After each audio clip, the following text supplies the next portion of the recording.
morning. Good morning. Hi, Marsha. It's good to have you with us.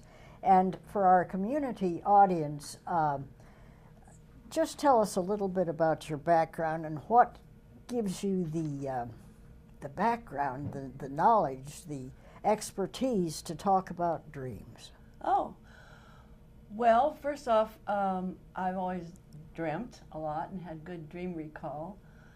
Specifically, my background professionally is in academe. I have a doctorate in comparative literature, and I want to say that that prepares me wonderfully, I believe, for being a dream facilitator.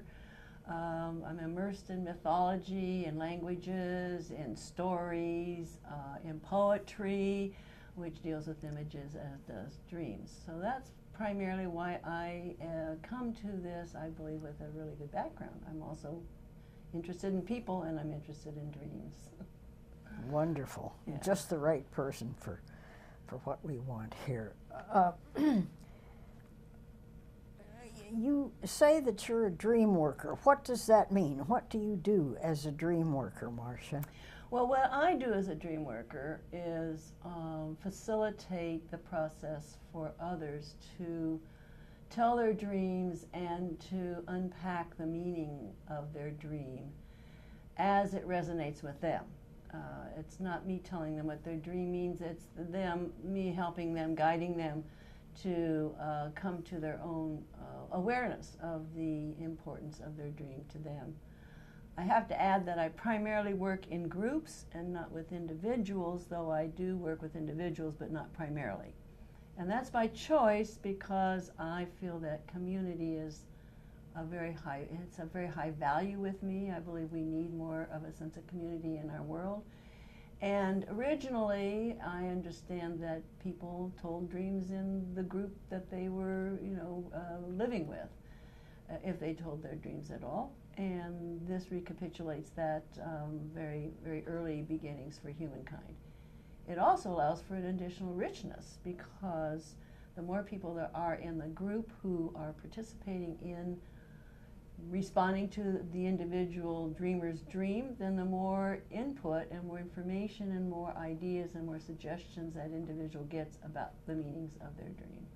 It is for the dreamer to decide what it means, but it is for all of the other people in the dream community, usually there's 8 or 10 people in my groups, to come up with what, if it were their dream, what it would mean to them.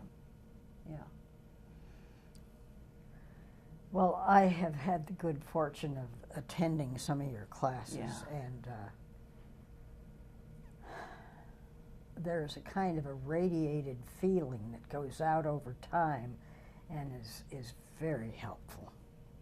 I go back often in my memory to things that have come up, and so it's been very enriching. Marsha,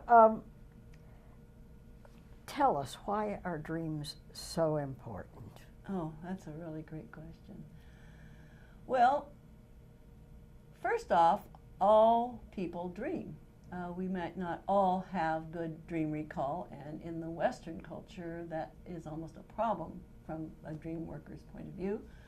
Our lives are very busy, very crowded, and we don't have the leisure as well as the quietness to recall.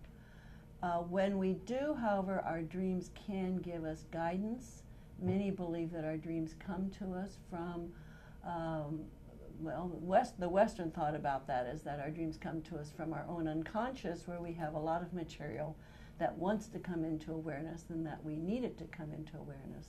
And our dreams bring it to us and brings it into our awareness so that we can become more aware of that. There are some also in our culture who believe that that unconscious part of ourselves that generates the dreams is also connected to higher power, so that there is a very strong spiritual component to our dreams. I'm not overly concerned about which is which. I believe that our dreams do bring us into our spiritual selves as well as our worldly selves, as well as our private interior selves, so that we get a richness of information about where we are in our lives and where we might be going and how we might get there. Thank you, Marsha. It was Carl Jung who, as far as I know, really did a lot of initiatory work with dreams. And so I wanted to ask you, what is your approach to dreams? Oh, yeah, thank you. Well, I think that the work that Jung did and the people who worked with him was absolutely critical for how we approach dreams today in the Western world. And I really do use the basic principles that were developed by Jung in the work that I do with my groups. I would also like to say that the method that I use, which is one that works best with a group of people, is sometimes called projective dream work, because it's based in the idea that when I respond to someone's dream, when you respond to your friend's dream, when you're at the breakfast table responding to your child's dream, that we are responding through who we are, all of our background, all of our readings, all of our feelings, all of our experiences, and therefore we are in that sense projecting onto the other person's dream what the meaning might be, which is of great value. It is not of lesser value for that reason. And this was developed, by the way, by a psychotherapist on the East Coast named Montague Ullman, and has been practiced by many of us. Most very well-known proponent of this approach has been Jeremy Taylor, who just very recently also died, as has Montague Ullman. So this approach actually does use, as I say, Jungian principles, one of which is only the dreamer can know for sure what the dream means. Also that there's more than one meaning to a dream in every dream. Also that all dreams come to us in the service of health and wholeness. They do not come to harm us, they come to guide us. Yeah. I'm so glad you pointed that out. So when you do an evening of dream work with a group, what is the purpose of it? Oh, well, the purpose is many. There are many purposes. For me, what brings me to dream work is the perceived necessity of increased self-awareness for individuals as well as for, and this is a Jungian concept, the collective unconscious. And I originally came to dream work through social justice work, where I realized that if the world is to become a better place, it's not going to happen because of the efforts of just one person or just a small group of people, but by basically all of humanity shifting consciousness. And I realized that one of the best ways to reach that consciousness was through our dreams and the impact individuals' dreams have on the collective. More about that perhaps at another time, but and so that is for me the objective in doing the work I do, is to help people understand their dreams, bring the content of their dreams into their awareness, and it always brings people to their better selves. It never tells, our dreams never tell us to harm others. That's been my experience, and I've been doing this for 20 years. Yeah. Well, I think dreams also, one of the things that has fascinated me is that it's a tool to help a person become a better person. Mm-hmm. And that's a beautiful and necessary thing if we're going to move on. Right. So anyway, how do you think people benefit from dream work? Oh yeah, measurably, immeasurably. Just the being in a dream group, and again I emphasize the groupiness of dream work. Though that is not to say that individual work is not of value. That's not my point. It's that I feel that the community that is developed in a group, in and of itself, is a nurturing experience, and it really does expand all of us, not just for the time of the dream group, but we leave with some parts of each other with us. And that is enriching, and I think it enhances our individual humanity. So there's many benefits that occur in a dream group, and I personally do believe that it also does enhance our overall well-being and health. Because when we are in the process of being our full selves and being held with the love and attention that I experience in the groups that I'm in, then that benefits each of us individually in a very kind of profound, even cellular way. So you can see that I think that dreams and working with our dreams in a conscious way is a very vital part of developing into the best person we can be. Lovely, Yeah. lovely, thank you. You say going into a person's dreams helps health. Now, you've done this for 20 years. Have you got a concrete example of how dream work has helped a person through a health crisis? Well, if you're talking about physical health, yes, there have been times when the imagery in a dream points to a physical health issue. As an aside, but of a very interesting aside, in the back about 2,000, 3,000 years ago in Sumeria and other earlier civilizations, the primary use of dreams in those times was as a diagnostic tool for health. Really? And that was how it was used so very much. Western, we've developed an additional kind of mental health and emotional health as well, but originally it was used as a diagnostic tool, as I say, from physical health. And the imagery in dreams can point to issues that your body's experiencing. Your body knows that before even you can necessarily know it yourself. So there have been occasions when the imagery has pointed to digestive issues, plumbing, a dream about a house where the plumbing is falling apart. The question of the dreamer is, how's your digestive system? How's your internal plumbing? Would be one place to go. So there's been that. There's any kind of issue like that can come up through our dreams. There is a wonderful story that Jeremy Taylor, who I consider my mentor, would tell, and that is of a dream imagery that pointed to, it was actually rotting meat in a basement in a dream, which pointed to questions about the physical health, and that dreamer found that she had cancer.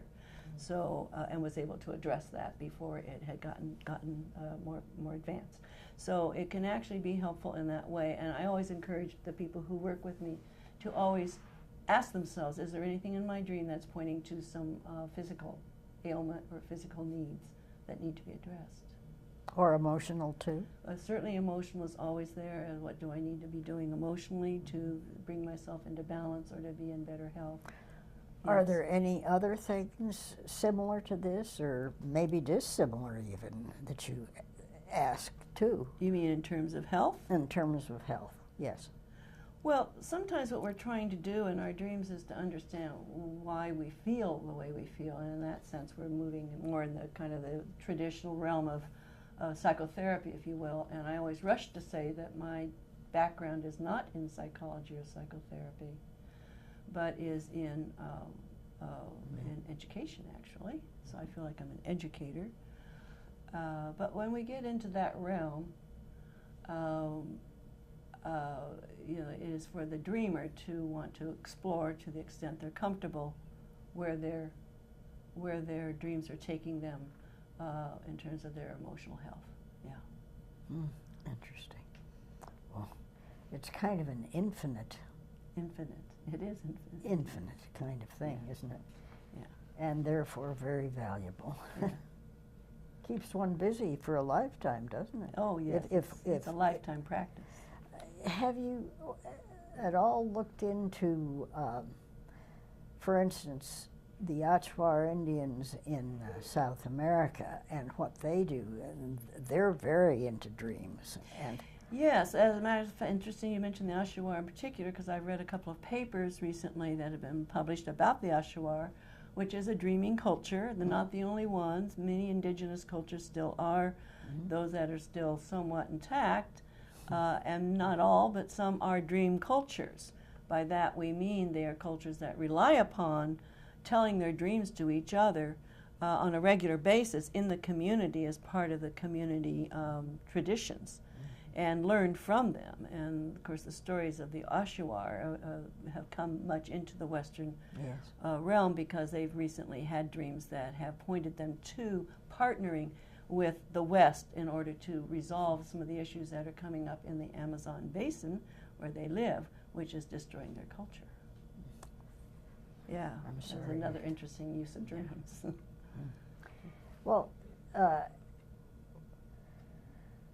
you interpret dreams for all kinds of reasons. One is health, guideposts to better health, but you do this through symbols, I would think. What does a tree, for instance, mean in a dream, and to a certain person? So can you tell us a little bit about how important symbols are, and how do you interpret all the symbols in a dream? Because dreams are funny. Yeah. Well, dreams do, of course, always have a literal meaning. There's the story of a dream that the dreamer, and when I tell my dream to somebody, I make it into a narration of sequence chronologically, and there's a story in it. Even if it's just an image, there's some story in that image. That's the literal meaning. And beyond that, then, all of the imagery in a dream, all the imagery, down to even the little rock that's in the road, can have a symbolic meaning. And sometimes then we move into archetypes, which I'm going to not talk about because that's interesting but gets kind of complicated. But the symbols in a dream, there are well, archetypal meanings or planetary meanings, meanings that we share around the planet. For example, blue, the color blue. So very often that references, there's the color blue of the sky, and so it gets associated with the coolness of the color, and so then that brings in the feelings of coolness.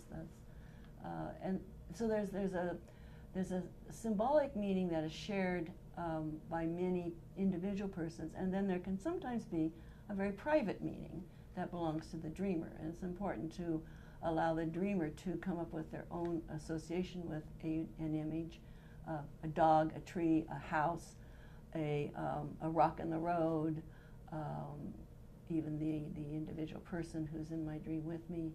They can all take on very symbolic meanings, archetypal meanings, and they can also have very private meanings. So that adds to the richness, and it adds to the meaning. When you move into metaphor and symbol, you're moving into an arena of much richness that the literality of the storyline of one's dream cannot necessarily bring forth. That's why we do go into the universal language of symbols and metaphor.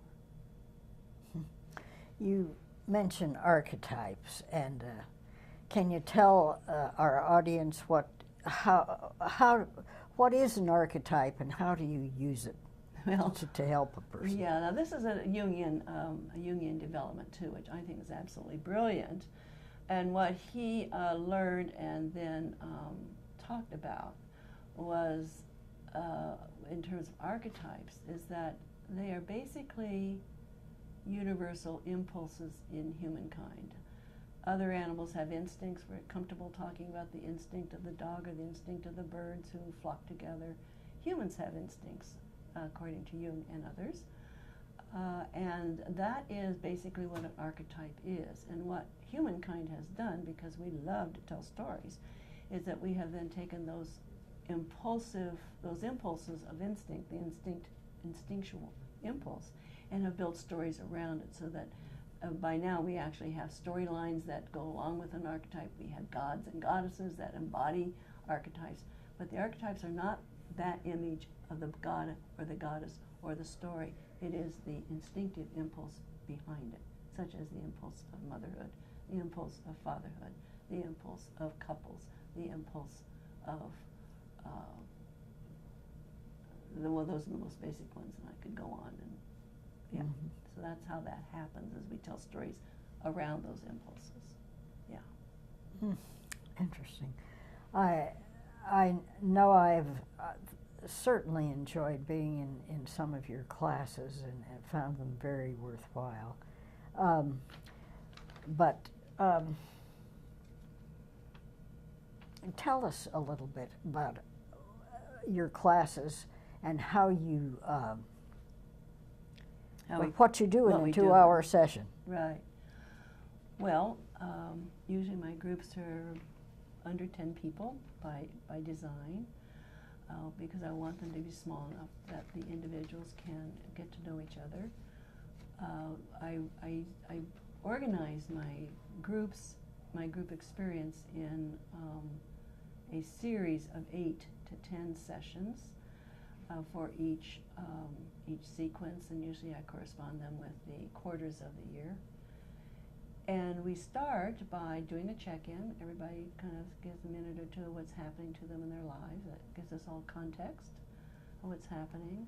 And then we stand and hold hands, and I lead people in a guided meditation, which is designed to bring us together as a group, and is designed to let go of what is happening in the immediate moments of our lives preceding the group, so that we can kind of clear the ground for being together. Then I ask for someone to bring forth a dream. A person does. We listen. We then might ask questions, or we might immediately jump in with if this were my dream, I would, and then proceed with the particular suggestion or thought about an image or a movement in the dream. We will work the dream in that fashion until the dreamer feels done. It can sometimes be a half hour, but more often it is an hour and a half that we actually will stay with one dream. When we come to an end, and it usually is arbitrary, it's usually dictated by the clock because we're running out of time, we will bring the dream to a close in a structured way, ending with the dreamer, who always has the last word. And then at that point, then the dream work is complete. We will then hold hands, do a closing meditation to close out our work together. And it's a very sweet process, actually, very tender. Yeah. Here in the Western world, Marsha, we're so busy, we're so very active, overactive even, perhaps. We don't sit down and think about our dreams. I mean, I don't have time, honestly. Yeah. It's just amazing. So why does dream work need a good facilitator? Oh, okay. Well, first off, I think it's not absolutely necessary for it by any means that dream work be facilitated. We're all dreamers. Humans have been dreaming since the beginning of time, and I'm sure many people, and I always have, you tell your dreams to your friends and so forth. There can be groups of people who are dreaming and sharing their dreams with each other with no need for a facilitator. The facilitation, however, I find, of course, I have been facilitated in dream groups that I was in prior to becoming a professional dream worker. It always was helpful to have somebody who was the moderator, who was experienced, not only in facilitating, but also, of course, experienced in dreams and dream imagery and dream symbol. So it enhances the experience and structures the experience. Yeah. Very helpful. Marsha, for you, what makes you do this year after year after year? What's fulfilling? What fulfills you? Well, that's the answer. Okay. It's very nurturing for me. I see. The process is very nurturing. I feel like I'm making a contribution, and of course, I personally just gain from hearing all the dreams and in developing my own expertise as a dream worker. It's very satisfying. Well, and I have to say it's also satisfying and kind of enlightening too, what happens in the course of a 2-hour period of working with somebody's dream, and frankly, it kind of becomes your dream too. And that's a nice thing because you can always learn from them. But anyway, why do humans dream? That's not anyone's guess, but we're not sure why. Scientists have spent time monitoring, the whole process of dreams, REM sleep. A lot of us know about that. I personally believe that, I do believe that our dreams represent unexamined material, memories, needs, desires, wisdom that is locked in our psyche, and that bringing it forth is a useful guide for us in our lives. So because I do the work I do believe that that's why dreams are there. Which is kind of circular, but there is a purpose for dreams, or they would have dropped out of our psychical repertoire. Like an appendix is no longer a useful part of our body. So I do think that for survival purposes of the species, dreams are critical. Yeah. Interesting. Wonderful. We're coming to the end of our time together here. And are there any other comments that you have to make about dreams and dream work that the public would enjoy hearing? Well, I do feel that I'm on a mission. I do believe that if all of us were in touch with our dreaming life and honoring of dreams, not dismissing them, but seeing them as the wonderful gifts of wisdom that they are, I do believe that that would further advance the future of humankind, and that's why I spend time in this work. Well, that's pretty impressive to me.